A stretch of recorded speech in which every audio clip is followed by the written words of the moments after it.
Tonight on the red carpet at one of the music industry's most intimate and prestigious events, the Songwriters Hall of Fame, a surprise announcement stopped everyone in their tracks. A stunning vintage ring, a partner hiding somewhere in the crowd, and a love story that neither of them saw coming. Two people who had both given up on love, finding each other, and deciding to be together forever. We have a new accessory. Is that something? Is this something we're celebrating tonight? Is this something we can celebrate? Congratulations! Yes. Well, he's down there hiding somewhere. Oh my goodness! Yeah, he's been a singer-songwriter since he was 13. With Walter Egan, they did Magnets of Steel and Hot Summer Nights and things like that. So we just thought this would be a really fun thing to be together. So we're not quite sure we call it. Entwined, we've decided. We're just going to be together forever. Oh, that's so beautiful. That? Congratulations. How exciting is this new chapter for you guys? Very exciting. We've been together for 3 years. The first thing that happened is I had a piano and I had guitars, but not enough apparently. So my entire house is now full of musical instruments and bands who are recording, and music is written every day. I've become John's muse. He's put out 4 albums. I can just say something and he'll go, stop, don't, oh no. And then the next thing I know, he's gone and written something. So that's why we're here tonight, because I'm celebrating the songwriters in my life as well. And then there's the ring, found at a vintage stall. Not a solitaire, because they are not alone. 2 stones, 2 lives, 2 histories coming together as equals. But the story gets even more extraordinary once she had it sized and discovered its name and its origins. A toy et-moi ring, French for you and me. A style first made famous when Napoleon presented one to Josephine. Sometimes the universe leaves little clues. Exactly. And then a moment for the ring. It's gorgeous. Can you tell me the story behind the ring? Actually, he found it, I think, in a vintage stall somewhere and loved it. But he was very happily married for 43 years until his wife passed. And I'd been through some divorces and had given up on love. And what is really lovely about it is it's not a solitaire. We're not alone. It's the 2 of us. We're equal. We're alongside one another. And this was his life before and mine before. And then I found out when I had it sized that it's actually got a name. It's a toi et moi ring, designed apparently originally, presented anyway, by Napoleon to Josephine. Not this particular one. This is Victorian, I think. But their style. Meaning and who knew? I'm in the jewelry business, but it never occurred to me. Toi et moi, you and me. Very cool, isn't it? That. And how powerful for that to be a part of your story too.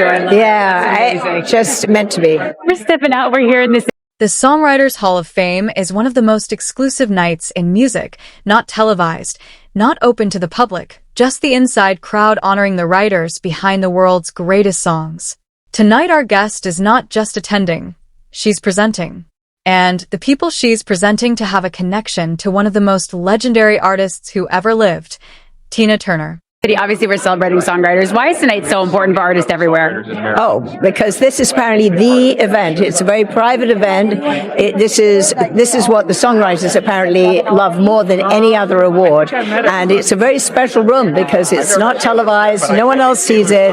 It's just the inside crowd. It's really a privilege to be here. And it's amazing we get to hear from some of the very best songwriters ever, maybe some performances. Is there anything that you're really looking forward to, someone you're looking forward to seeing speak, someone you're looking forward to meeting? Well, I'm presenting, so I could get through that one, but I'm presenting to great people, Terry Britton and Graham Lyle, who wrote all the Tina Turner later hits. Right, and I knew Tina. I did. I loved her. She was just amazing. We were both artists, and we both did this thing called Private Issue, credit cards. I was one of the original ones, and I passed the baton on to her, and she invited me to one of her shows, and she was awesome. Awesome.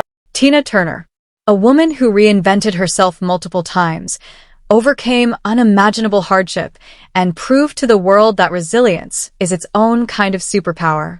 For our guest, knowing Tina personally left a mark, a reminder that it is never too late to start again, to be proud, and to never give up.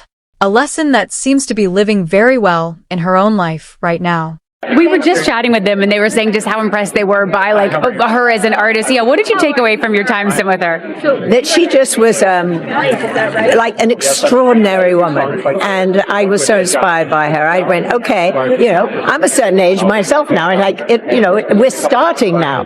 Yeah. It's about resilience. It's about just being proud and being her, and never giving up. Yeah. And I think she really showed the young people how to do it. She did. From Tina to Taylor, our guest has impeccable taste across generations of music. A self-described mega fan of Taylor Swift who admits she begged for a ticket tonight, she also has a personal connection to another legendary artist, Kenny Loggins, whose documentary she executive produced and whose story, she says, will completely change how people see him. And at home, a house full of instruments, a musician partner, and a son who is also a singer-songwriter. Music is not just her world tonight. It's her whole life. Yeah. What excites you most about this next generation, too, of artists, of musicians, of actors and actresses? Well, I'm a huge Taylor Swift fan. That's, I begged for this ticket, and they said, would you like to present? I said, yeah.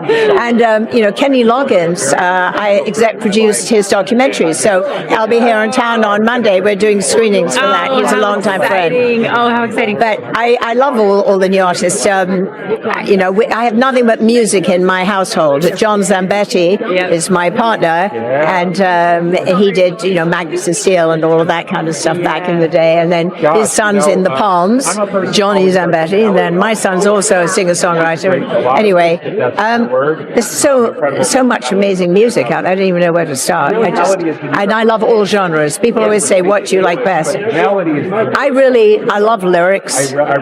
So I'm the same. Yeah, I keep being told, who cares about the lyrics? I really care about the lyrics. I do too. And lastly, I got to ask, what can we expect from Kenny's documentary? It's really good. It's really good, and what an extraordinary man. I think people go, Kenny Loggins, they know a few things, but when you see the whole story, where he came from, you get the full picture. He's phenomenal, and he still sings incredibly well. Yeah, that was a privilege. I've known him for years. Our kids all grew up near one another in Montecito. Yeah. Wow! And then, have you met Taylor before? Would you meet her tonight? Oh my gosh, no! I'd probably be an ancient Swiftie. I would absolutely embarrass myself. No, I won't. I'll behave. I love it. Well, I hope you get that tonight. Okay, thank you so much for your time. Enjoy. I appreciate it. A vintage ring with a name that means you and me. A house full of music and love. A friendship with Tina Turner. A documentary about Kenny Loggins. And possibly, just possibly, a meeting with Taylor Swift tonight. This is a woman who gave up on love and found it anyway. Who decided that this chapter, at this age, with this person was just the beginning. And honestly, we believe her.